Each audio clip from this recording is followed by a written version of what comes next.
Volám sa Vojtech Zamarovský. Narodil som sa 5. októbra 1919 v Trenčíne. Pochádzal som zo známeho zemianskeho rodu zo Zamaroviec. Moja rodina Zamaročich si poslovenčila priezvisko v roku 1940. Môj rodný dom pod Trenčianskym hradom stojí dodnes. Z politických dôvodov som bol dlhší čas nezamestnaný.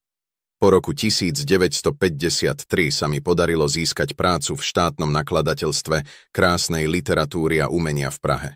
Od roku 1956 som sa začal naplno venovať výlučne spisovateľskej a prekladateľskej činnosti. Dlhodobo som sa zaujímal o históriu starovekých kultúr. Opakovane som absolvoval študijné pobyty v Grécku, Egypte či Taliansku. Navštevoval som múzeá v Európe, Amerike, Ázii aj Afrike. Prostredníctvom štúdia umeleckých a architektonických pamiatok vznikali náučné diela, čo podnietilo vznik nového literárneho žánru v slovenskej literatúre – literatúry faktu.